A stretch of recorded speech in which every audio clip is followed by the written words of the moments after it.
Hey everyone, so here I am doing more of the tarot cards. I'm going to continue with the Arcana Read series, which is a little different than other decks. As you can see, this card is called the High Priest card, but it's basically the Hierophant card.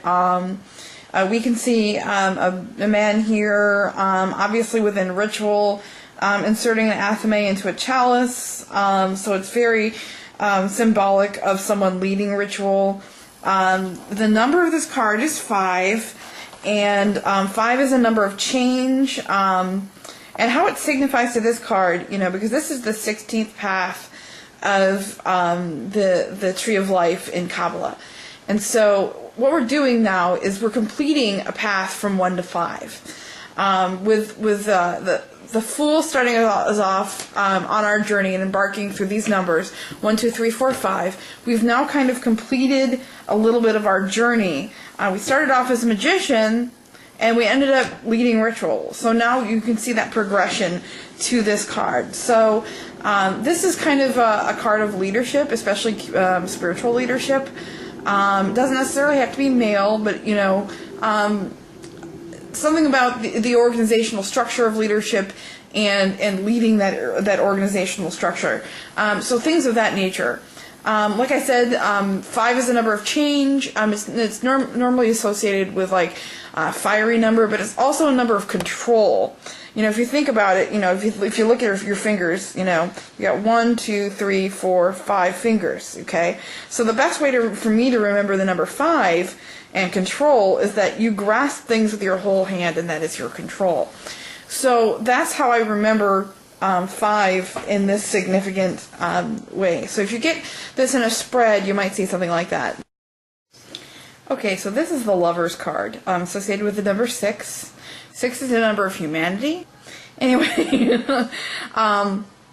this is a card about partnership. It's a card about human realization. Recognizing yourself as both part of a human and part of the earth. 6, like I said, is a very human number, and this is the first part on this is the first part of the second part of our journey. If that makes sense to you, through the numbers of 1 through 10. Then we go above and beyond, but when we're talking about numerology and stuff like that, the first numbers 1 through 10 are very kind of chronological on how they play out. So this is a number about humanity, and I'm probably going to get this video flagged for being mature, because as you can see, there's a lot of mature stuff on the card. But it doesn't necessarily mean you're going to fall in love. It's more about partnership and human realizations. So in other words, human pleasures, and things of that nature, and being happy with your own humanity, so to speak. That's the best way that I can put it. Other things to remember about this card is that it's also representative of duality. For example, number 6 is 2 3s, and obviously 3 being the number of the goddess, and the goddess being one of the earth, you can understand how this card would be a balance of earthly pleasures. It also has to do with earthly temptations, so sexual attraction is part of this card as well, hence the sexy nature of the card. Anyway, I'm done teasing you. Now this is one of my favorite cards, for several reasons. This is the card of the Chariot, and as you can see, the Chariot is number 7. We have a card here that you can once again see duality, with the 2 sphinxes who are pulling this chariot, and then the man who's obviously in control of them. A couple things to know. Number 1, this card is represented by the number 7. 7 is very much a card about spirituality and spiritual power. So think of the chariot itself as your spiritual power, almost like a spiritual vehicle, so to speak. Something that can take you places, if you wield it well. And so if you think about, when you get your driver's license, and, especially when you're young, and you mess up, you get a ticket, you're not driving well, you're not driving like you should, and that power gets taken away from you because you didn't wield it well.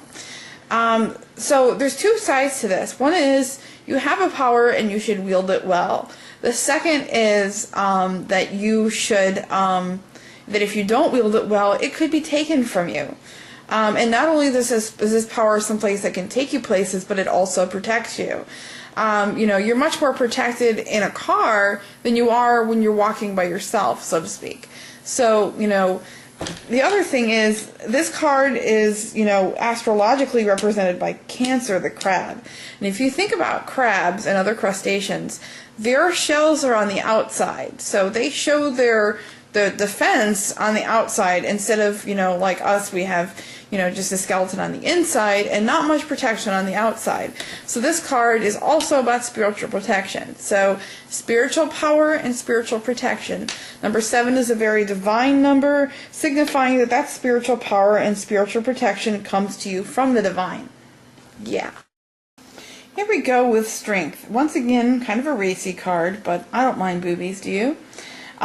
This is obviously card number 8.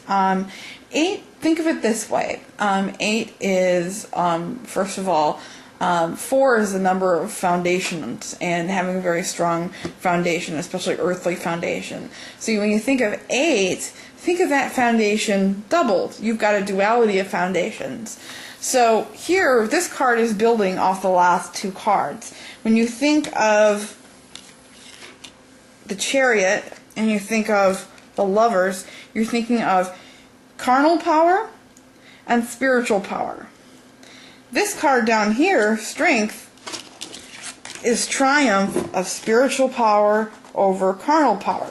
As you can see, the card here shows a woman who's completely naked, has no protection on the outside, and then a lion who she has tamed, obviously. He is licking her. She's got him only under, with a yellow ribbon, and she has completely tamed this lion. Now, this lion obviously represents your carnal nature, and the woman as your spiritual self, taming your carnal nature. So basically, stepping 1/4 beyond normal humanity and taking the role of a spiritual person. Does that make sense? I hope so.